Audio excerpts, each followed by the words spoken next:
All right, today we are talking about astral projection and witchcraft and why so many people are being pulled into it, sometimes without even realizing they're being pulled into it. This isn't just a new age issue anymore. It's like, why are you talking about astral projection and witchcraft if you're a Christian pastor? Because it's infiltrating the church. And if we don't talk about it biblically, people will learn about it demonically. So the question we have to answer is, why are people even turning to witchcraft? Most people do not start witchcraft because they want demons. They start because they want the supernatural. There's such a hunger, there's such a void for the power, for the encounters, for the experiences, for the spiritual reality. And here's the thing, God has put that void inside of people. And when they feel like God is silent, they look elsewhere.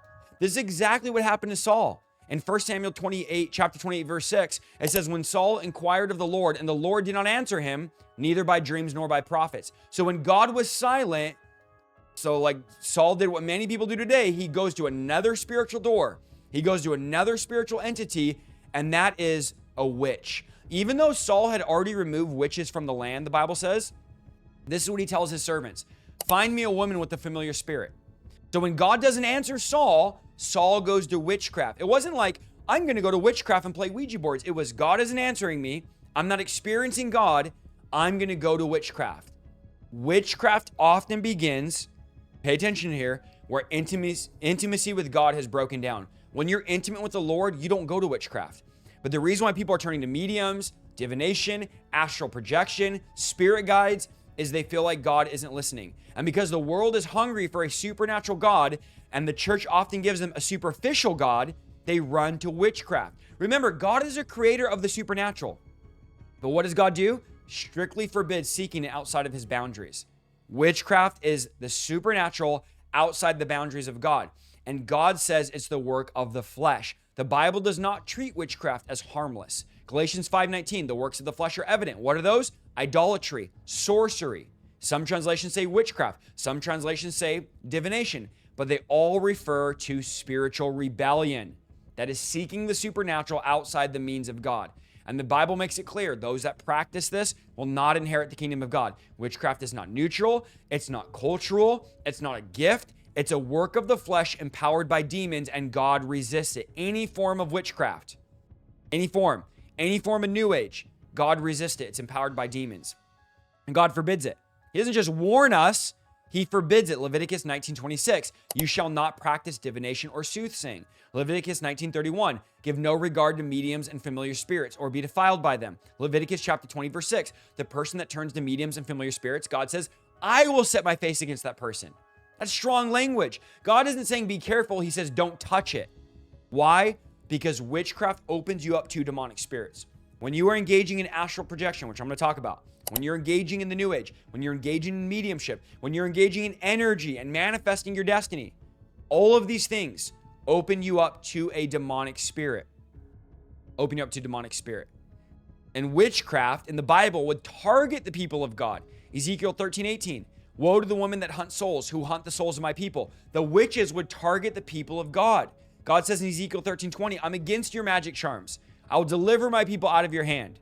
So it was these witches were hunting believers. Okay? So some people say, oh, the witches are going to my house through astral projection. What is astral projection?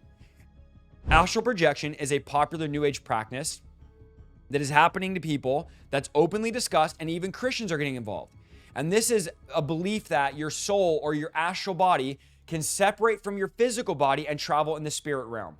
So literally you get your soul, your spirit, to leave your body and to travel around and have these etheric travel, spirit roaming, out of body experiences. And the new age, people get taught to master astral projection, meaning mastering your body and leaving your body. But here's the thing, it's extremely dangerous. It's demonic and it's dangerous. And I'm seeing this creep into the body of Christ. I'm seeing people force themselves out of their body to have experiences in the throne of God and go into the courts of heaven and have these experiences with God. These are not biblical, ladies and gentlemen. It's dangerous. Now, here's the thing. In the Bible, there was out-of-body experiences. But the biblical difference is, and this is what I want you to understand, is God initiated them. Astral projection, you initiate the out-of-body experience through different rituals. I won't even teach you how to do it because it's demonic.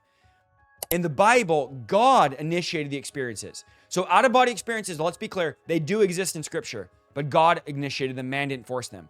In the book of Revelation, John says, I was out of my body in the spirit. So he had an out-of-body experience, but God initiated it. Ezekiel says, the Spirit lifted me out of my body. God initiated it. Ezekiel 3:14. The Spirit lifted me up and took me away. Ezekiel chapter 8, verse 3. The Spirit lifted me up between earth and heaven.